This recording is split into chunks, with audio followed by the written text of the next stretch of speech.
Hello YouTube, this is Fafner Yu-Gi-Oh! It's a sad day. I found out earlier this morning that the creator of our beloved card game, Kazuki Takahashi, has passed away. It's been hitting me hard. I was hanging out with my friend when I found out, and I'm just like disappointed.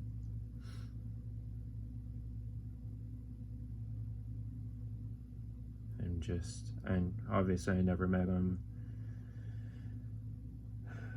My life has been so affected by this game. I have no idea where I'd be or if I'd even be here now without this game. And I kind of want to just get these thoughts out to the community. I suck at making friends. I suck at talking to people. I didn't know how growing up because there was nobody there to teach me. There's a lot of substance abuse growing up that I saw from a lot of people closest to me. And so once I found Yu-Gi-Oh! It challenged me in a way of thinking that I never thought possible for myself. Because school sucked. I eventually got terrible at math as things went on and I got to high school.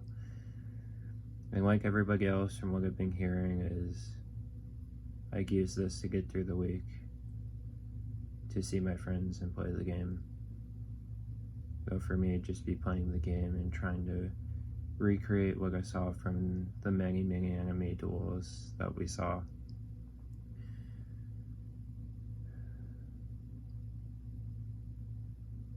I was in a dark place in high school. I've been playing since middle school, or right before I went to middle school, so it's probably 13, so it's been a long time for me. It's been probably over half my life of playing this game, and I eventually found anime music videos on YouTube, or AMVs, and so it helped me just see what they would do in the anime so I could see what they try to do and try to recreate. And so all of these cards, obviously being the ace for their respective series, helped me a lot.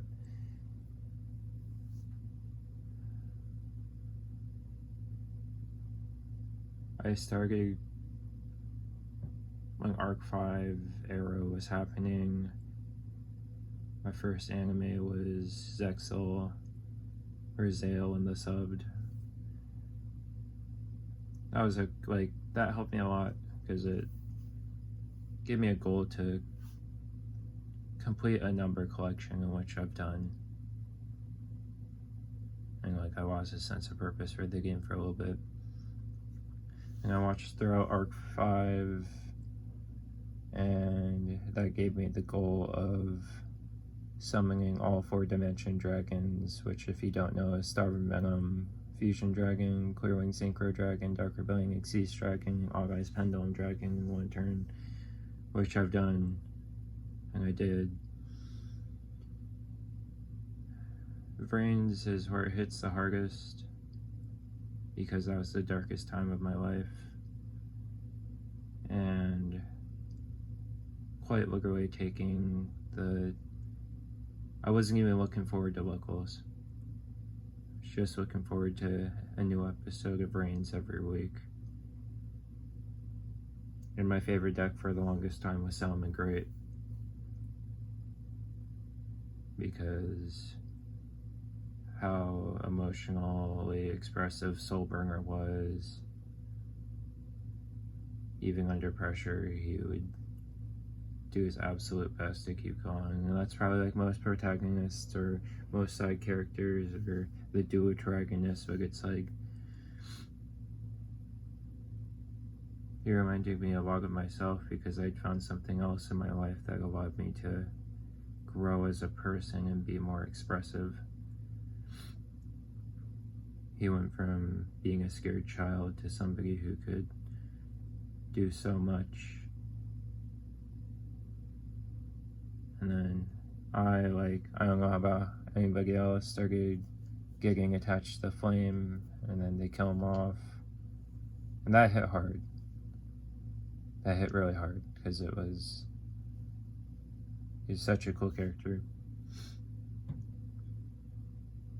And Brains, I built so many Cyberse decks, because I wanted to be like Yusaku. I was depressed like him, and very quiet like him, so I got the back of the class. Put on a mask so I could try and fit in, but just go home and feel depressed.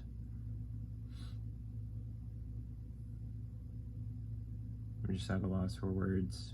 I recently watched through 5 Days season 1. 5 Days for me, I haven't watched it all. I don't have the option right now, but there's one thing that always stuck with me, and that is the story of Leo.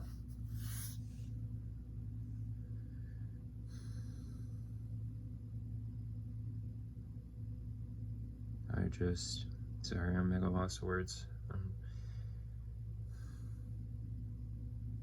In his duel with Aporia, he's watching his friends be hurt and he can't do anything about it. He tries to stop it and he makes it worse inadvertently. And he's just trying his best throughout the duel to help his friends, but eventually can't as he watches him get hurt. Finally, he starts committing to a combo, a play, and it cost him his life so he could give his friends hope. And it's because of that he evolves into a singer.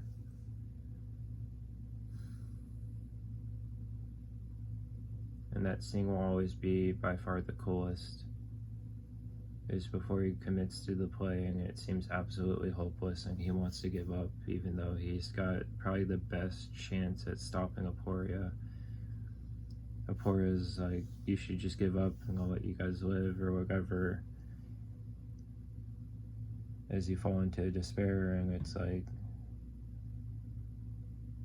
he realizes that his life is a weapon and how he uses it is up to him. And how, because he is alive, there is no despair. And then he evolves into a singer after death and being brought back to life. Just like a 13-year-old fighting for what's right, pays his life, and then comes back because of that sacrifice he was willing to make.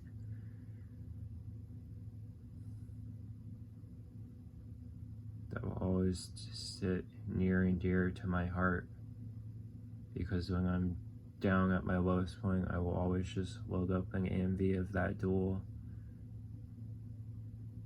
and just see how Leo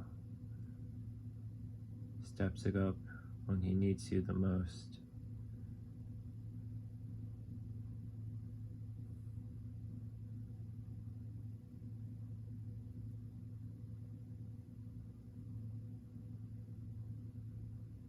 So many memories I've made and so many interactions, so many fun memories.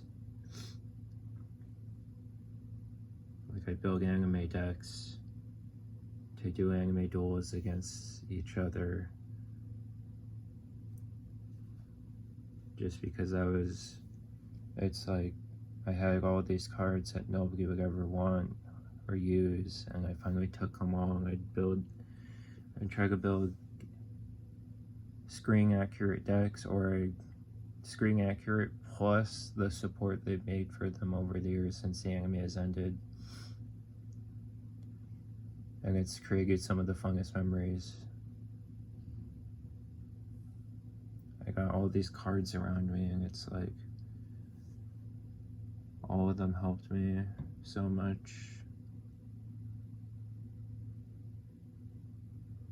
Yesterday went to a speed duel tournament,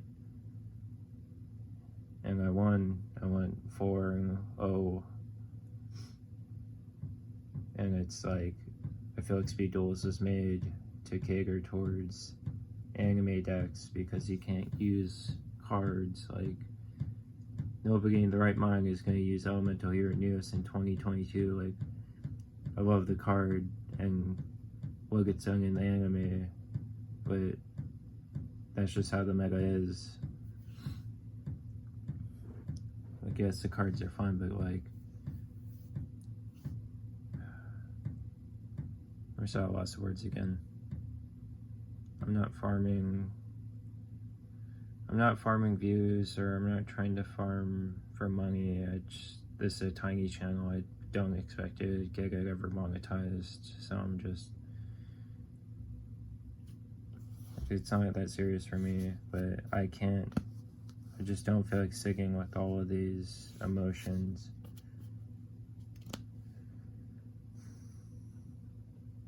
My Salmon Gray deck profile with the Reincarnation build with Pyro Phoenix, the card that no Salmon Gray player will ever play meta-wise.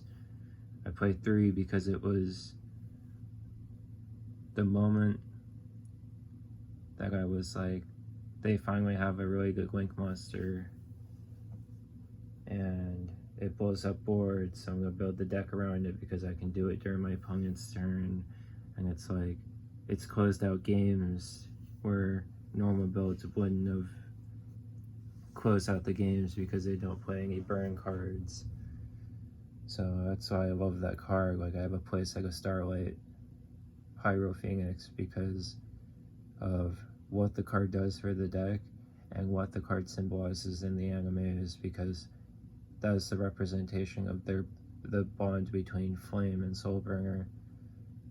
Because I cried when Flame died. I honestly did. So that's why I like Salmon Gray. Speedroid recently, it's been so much fun for me. I haven't played recently, but it's like, I love the card, or I love the deck, because nobody plays it. I'm the only Speedroid player here in my hometown. And we had this guy coming from the States yesterday. He's like, I stopped his one hand, I stopped Ash on the Link, and then I just like full comboed. So it's like, I love that deck most recently because it's had the best success. Like, I've never gone 5-0 when I posted that list or deck profile.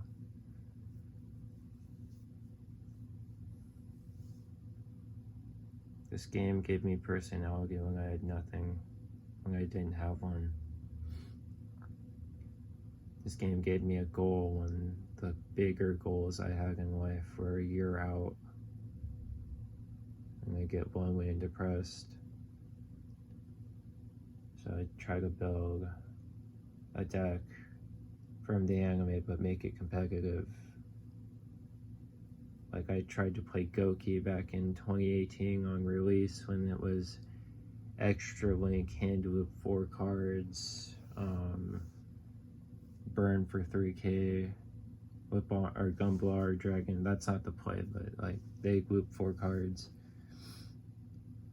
Like, I'd be playing actual Gokis, pure Gokis for fun, and just having a fun time playing Protect the Castle with Goki, the Great Ogre. Or I'd play Rockets, and I would just combo, and then we got the structure deck, and it was like, I remember playing against my opponent who was playing Saryuja Turbo with 1 negate. I bait the negate, and I summoned the new quad world, discard a card, blow up his Saryuja, and summon 4 rockets from my grave after summoning 4 or 5 rockets from my grave from the field spell. Or back during Master Rule 4, I tried to build a fun Yusei Fudo deck, and I actually summoned a Shooting Star Dragon because I reborn my Starghost Dragon after attributing it for like Synchro Barrier, and then I summon Formula, and then Starghost Shimmer back my Starghost Dragon, and then make Shooting Star Dragon when it seemed impossible without Link monsters.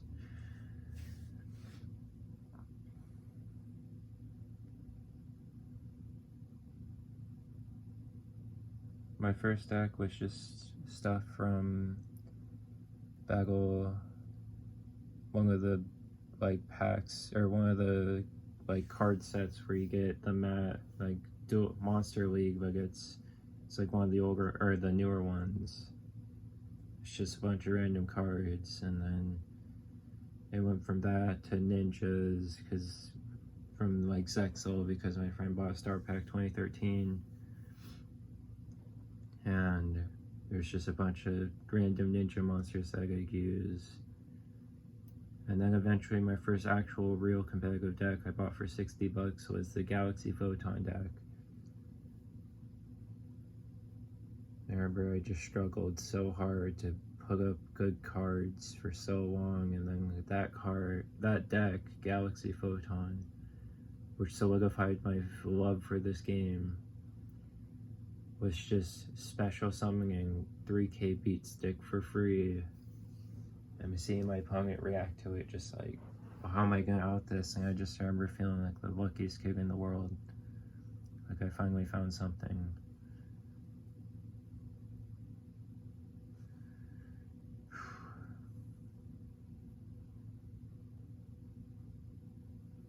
I know I'm just going over my experiences, but it's only because of this game that I'm able to express those experiences.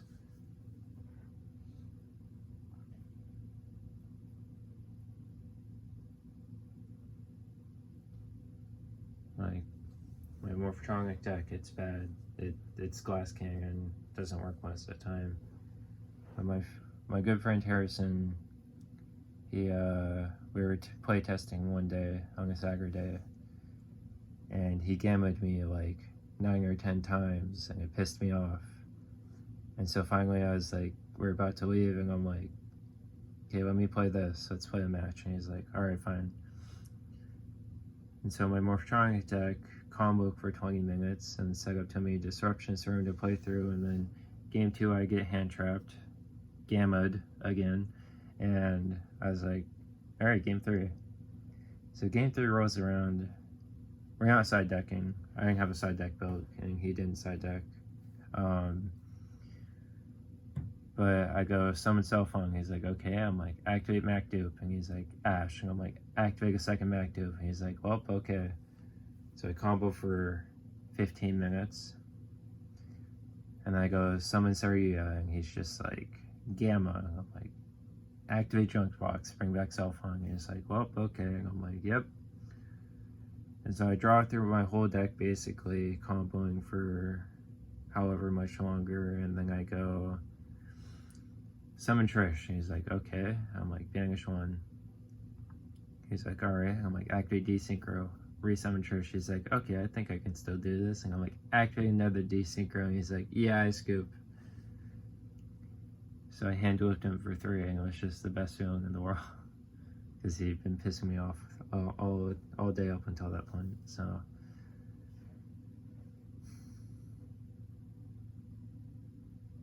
I just want to cry, but I don't know. All these cards that I have, all these moments I try to recreate from the anime. Because I played Salmon Great for like 5 years and finally had to stop playing it. All these ace monsters representing their series, and I could keep going and going and going, so.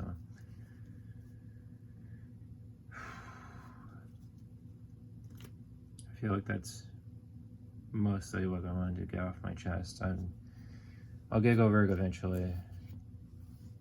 But it's just been a hard week, or hard couple of weeks. So I'm gonna go. So, hope you guys please be safe. Hold your family close. Tell them you love them, because you don't know if they're going to be there the next day. So just make sure to go tell your family you love them. And if anybody gets this far in the video, thanks for watching. Alright, have a good night.